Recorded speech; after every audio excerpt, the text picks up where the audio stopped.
So greetings and a warm welcome to everyone. I'm Srimshi, the assigned moderator from Climate. It is my proud privilege to extend a heartfelt welcome to all the delegates joining us from across the country. We are indeed fortunate to have the valuable support of esteemed doctors, and I express my gratitude to each one of you for dedicating your time to be with us today.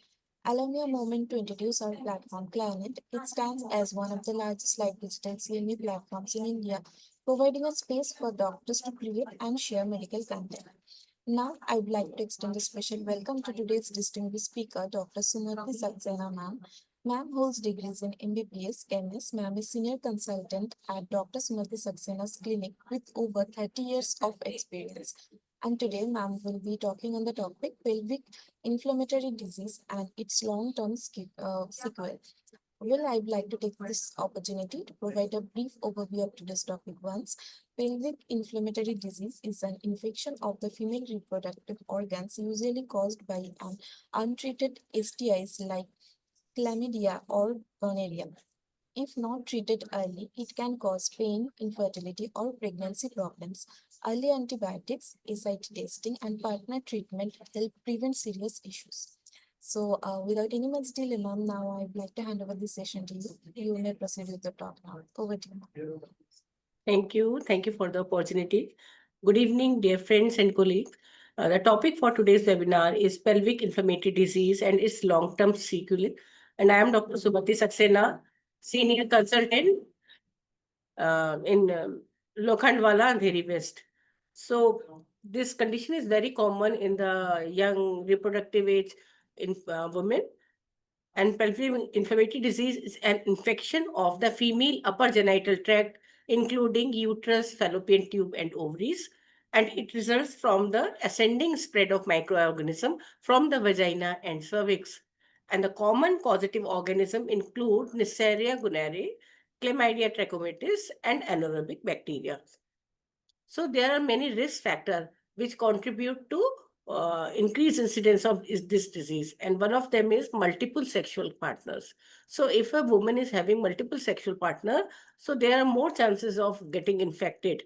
And if this is important, especially if the partner is also having the multiple sexual partners, so the chances elevates many folds. So it is very important to have monogamous sex practice.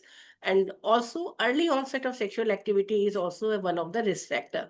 The early onset means when the sexual activity starts in adolescent before the age of 20 years, then there are more chances of having multiple sexual partners, and also there are more chances of having unprotected sex. And both of these factors leads to increased chances of pelvic inflammatory disease.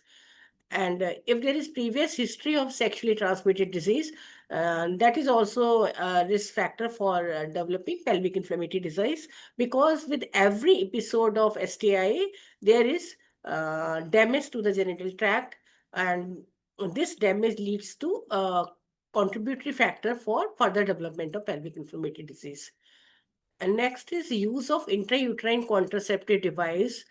It is if the intrauterine contraceptive device is used, it is a foreign thing placed inside your genital tract, and if proper hygiene is not maintained, and if it is get infected, it is a source of continuous infection. That is it acts like a foci of infection inside your body and leads to recurrent attacks of pelvic inflammatory disease. So also the poor genital hygiene is also an important risk factor for the development of pelvic inflammatory disease. And douching is like cleaning of inside vagina by some liquid like betadine or Savlon. So by practicing douching, the good bacteria of the vagina are destroyed and harmful bacteria overgrowth. So there is more chances of having pelvic inflammatory disease. And also the bad bacteria are pushed inside the cervix because of douching, and they ascend over the genital tract and cause pelvic inflammatory disease. So it is very important uh, to do not practice douching. It is not helpful, but it is harmful. So the infection ascends from the cervix and vagina to the endometrium and fallopian tube, which leads to inflammation, and inflammation leads to edema and possible abscess formation. And when it heals, it leads to scarring, tubal scarring and adhesion, which may develop and leads to chronic pelvic pain and infertility. So the clinical features of pelvic inflammatory disease are sometimes the women are very asymptomatic. Symptoms are very subtle, and woman is not aware of this condition. And sometimes there is lower abdominal pain, and fever may or may not be present. There is malaise.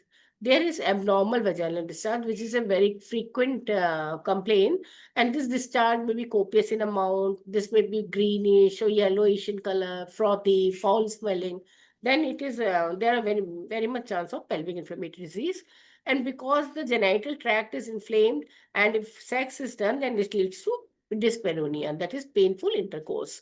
And because of the hyperemia and the increased vascularity, when there is infection of the genital organ, and it leads to irregular menstrual bleeding. And when you examine these patients, on general examination, there may or may not be raised temperature in the form of fever. And on vaginal examination, perispecular vagination, there may be discharge, dirty discharge from the cervix. There may be cervicitis, that is redness in the cervix, redness in the vagina. And also there is, when you do per vaginal examination, there can be cervical motion tenderness, suggestive of pelvic inflammatory disease. And there may be uterine tenderness, or there may be adnexal tenderness. If any one of the three is present, it is very much suggestive of or diagnostic of pelvic inflammatory disease. So for the diagnosis, clinic history and examination is sufficient to diagnose pelvic inflammatory disease. Lab diagnosis or ultrasound is not confirmatory for diagnostic, but they are supportive. Diagnosis is by history and clinical examination only.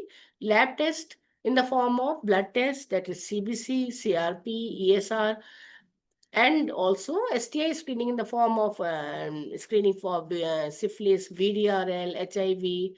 This is important, and complete urine examination, and then vaginal swab examination, rectal swab examination, and doing the screening for STI. That is all can be done. And pelvic ultrasound is also very important and frequently done for the diagnosis of pelvic inflammatory disease. But it is not that if there is no finding in pelvic ultrasound, no positive finding for pelvic inflammatory disease, then you cannot diagnose ultrasound. Ultrasound is supportive but not diagnostic. Well, you can ultrasound findings support that you have pelvic inflammatory disease if the disease is moderate to severe in the form of, if there is endometritis, there may be fluid in the endometrial, endocervical canal, endometrial canal. If the tubes are inflamed, then the tube may be filled with the fluid in the form of hydrosalpinx, or there may be finding of pyosalpinx. There may be tube ovarian abscess. There may be free fluid in the pelvic cavity. These all findings are supportive to the diagnosis of pelvic inflammatory disease and also indicate the severity of the pelvic inflammatory disease. Laparoscopy is standard, that you directly visualize under the laparoscope the inflamed organ, but it is not used for the diagnosis because it is an invasive procedure. So it is not used routinely for the diagnosis of pelvic inflammatory disease. Now about the management. The management includes broad spectrum antibiotics that covers gonococci, chlamydia, and anaerobes, all. Because it is a vaginal flora is mixed of all. You cannot rule out by the investigation which organism is there, and you don't have to wait for the report to confirm which organism is infecting and causing pelvic inflammatory disease. So you give broad spectrum antibiotics, and that includes ceftriaxone plus doxycycline and plus minus metronidazole. And the most important part of the treatment is that partners should always be treated. And the abstinence is maintained until cure, that is for 2 to 3 weeks. Pain relief and supportive care is also required. And sometimes surgical management for abscess or which is not resolving by hospitalization and IV antibiotic treatment, then you have to go for surgery, or for severe complication, you need surgery.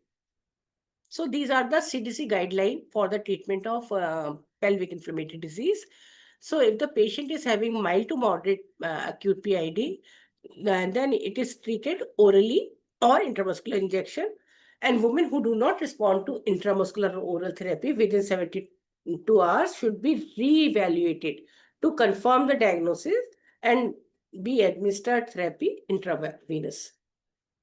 The recommended intramuscular or oral regime for pelvic inflammatory diseases injections ceftriaxone 500 milligram intramuscular in a single dose, plus doxycycline 100 milligram orally twice in a day for 14 days, plus metronidazole 500 milligram orally 2 times a day for 14 days. This is one regime. Excuse me. And second is injection cefoxitin 2 gram intramuscular in a single dose, along with probenecid 1 gram orally administered concurrently in a single dose, plus doxycycline 100 milligram 2 times a day for 14 days, with metronidazole 500 milligram 2 times a day for 14 days. Or other parenteral third generation cephalosporins like ceftriaxone or cefotaxime, plus doxycycline 100 milligram 2 times a day for 14 days, with metronidazole 500 milligram 2 times a day for 14 days. And for persons weighing more than 150 kg with documented gonococcal infection, 1 gram of ceftriaxone should be administered. So these are the various regime for the patients who are having mild to moderate pelvic inflammatory disease. But if the patient is having cephalosporin allergy, and the community prevalence and individual risk for gonorrhea are low and follow-up is likely, then alternate therapy can be considered when one of the following treatment regime, like levofloxacin 500 milligram orally once daily in combination with metronidazole 500 milligram orally 2 times per day for 14 days. Second regime is moxifloxacin tablet 400 milligram orally once daily for 14 days, or azithromycin 500 milligram intravenous daily for 1 to 2 doses, followed by 250 milligram orally daily for total azithromycin duration of 7 days, or in combination with metronidazole 500 milligram 3 times a day for 12 to 14 days. The decision of whether hospitalization is necessary should be based on provider judgment and whether woman meets any of the following criteria. Like, if there is any surgical emergency cannot be excluded, then you have to have hospitalize the lady. And if there is tubo-ovarian abscess, if there is pregnancy, because in the pregnancy the severity of disease is more, or if there is illness, nausea, vomiting, or oral temperature more than 101 degree Fahrenheit, or if the woman is unable to follow or tolerate an outpatient oral regime, or no clinical response to oral antimicrobial therapy is there, then you have to hospitalize the lady and give the IV treatment. So the recommended parenteral regime for pelvic inflammatory disease include, you have to give ceftriaxone injection 1 gram IV every 24 hours, plus doxycycline 100 milligram orally or IV every 12 hours, plus metronidazole 500 milligram orally or IV every 12 hours. Or alternative regime is cifotitan 2 gram IV every 12 hours, plus doxycycline 100 milligram orally or IV every 12 hours, or cefoxitin 2 gram IV every 6 hours, plus doxycycline 100 milligram orally or IV every 12 hours. So once you treat these patients, then in follow-up, the woman should demonstrate clinical improvement in the form of defibrillation, reduction, direct or rebound abdominal tenderness, or reduction in uterine adnexal mass, or there is reduction in cervical motion tenderness in less than 3 days therapy initiation. Like, if there is no clinical improvement has occurred in less than 3 days after outpatient IM or oral therapy, then hospitalization and assessment of the antimicrobial regime, and in addition diagnostics including consideration of diagnostic laparoscopy for alternative diagnosis are recommended. All women who have received a diagnosis of chlamydia or gonococcal PID should be retested 3 months after treatment, regardless of whether their sex partners have been treated. And if retesting at 3 months is not possible, these women should be retested whenever they seek next medical care in less than 12 months after treatment. So this disease leads to long-term sequelae in the form of chronic pelvic pain or infertility due to tubal occlusion. When the inflamed tubes heal by scarring, this may lead to tubal occlusion and this may lead to infertility. And sometimes the tubes become disease scarred but not occluded. Then they can be ectopic pregnancy, and the chances increases up to 6 to 10 times after the healing of pelvic inflammatory disease. And there are more chances of tubo-ovarian recurrences also once the disease has healed. And there are more chances of, because of the chronic pelvic pain, there is more chances of dyspareunia and menstrual irregularities. And there is also a very psychological distress because of the chronic pelvic pain and because of the infertility. So most important thing is the prevention of the disease.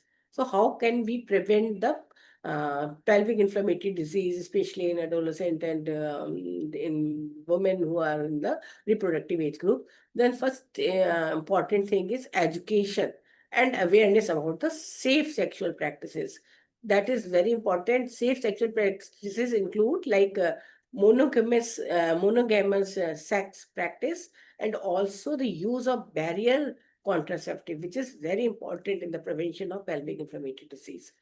And if women gets the disease, then early diagnosis and the proper treatment of sexually transmitted infection is important. And very important is avoid unnecessary vaginal douching.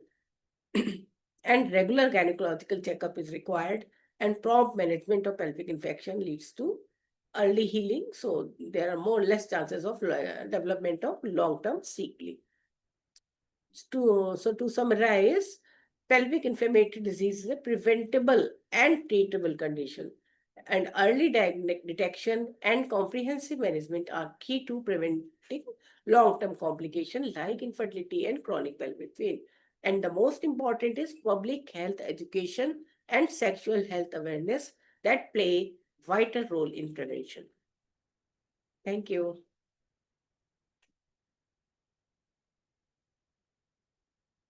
Thank you, ma'am. Thank you so much for your comprehensive talk. It was really, really informative talk. And yes, we have received few questions from our delegates. So if you allow me, I can share my screen. Okay. Thank you.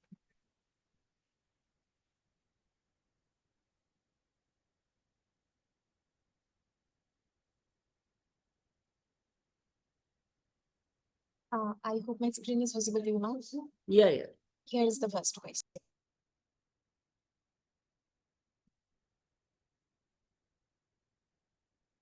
Then preventive strategies include like you should have the proper treatment of pelvic inflammatory disease once it is there. So, and also have a safe sex practices afterwards, like in the form of monogamous sex practice, and also the use of barrier contraception, which is very important for the prevention of the PID recurrence and to prevent the long-term sequelae.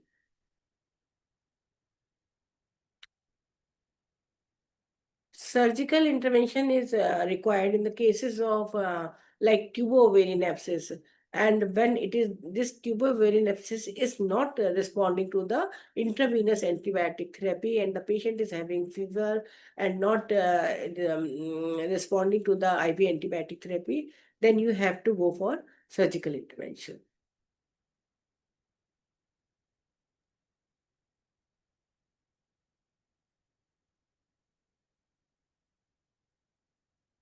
In public health strategy is very the important thing is um, uh, about to aware of the safe sex practice, and about the early diagnosing of pelvic inflammatory disease to be aware of the changes in their body in the form of if they are having fall smelling discharge, if they are having altered menstrual bleeding, then they should go early to the doctor and get the PID treated to prevent the long-term sequelae like infertility. Once there is uh, tubal occlusion, then infertility is there. If there is partial tubal occlusion, then it can lead to ectopic pregnancy. The important thing is to have a safe sexual practices and avoid multiple sexual partners, and also have good genital hygiene and prompt treatment to the pelvic inflammatory disease.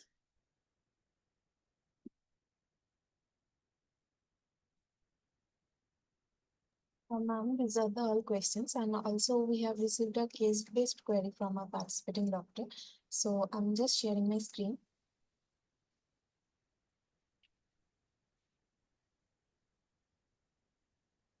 I hope it is visible now. Yeah. Yeah.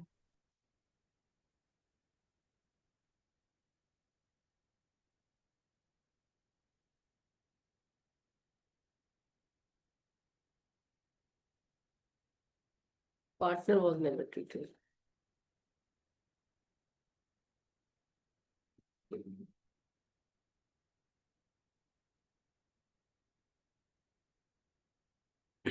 So the most important part for the treatment of pelvic inflammatory disease is the treatment of the partner. If the partner is not treated at the same time when the woman is treated, then it will lead to recurrent infection, because the partner is not treated. Again, he will infect the lady. So the most important thing is to treat the partner at the same time when you are treating the lady. And also it is very important to be compliant to the treatment and take the full course. If the treatment is advised for the 14 days and you get relief from the symptom after 5 days, so then it is not that you stop treatment after taking 5 days. You should continue treatment for the prescribed period of duration. So, in this way, you can prevent recurrence and the possible long-term sequelae. As I told you before, that it leads to chronic pelvic pain, it leads to infertility, it leads to ectopic pregnancy, it leads to psychological distress. So, these are the important long-term sequelae.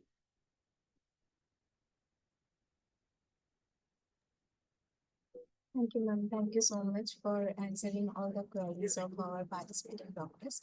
And lastly, ma'am, I have a request that can you please give a short talk on a World Prematurity Day for at Why? least 5 minutes? You're on? On World Prematurity Day now. No, I'm not able to hear it. Pardon? World Prematurity Day. Prematurity Day now. Prematurity. Just 5 minutes, ma'am, now. For World Prematurity Day. I'm not able to follow you. Just a Can you minute. write it down? Yeah. Your voice volume is very less. Okay, no issue, ma'am.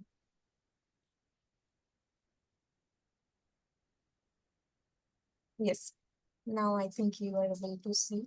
What Am I audible now, prematurity day? ma'am? But I think this is not related to the infection, so I thought not. The word prematurity day is like premature deliveries are very common in this era because of the complications in the pregnancy, and you to avoid that, you have to go to your gynecologist regularly and avoid all the complications of pregnancy so that you can avoid premature deliveries. Okay, so thank you, ma'am. Thank you so much for answering all the queries and for your valuable time, ma'am.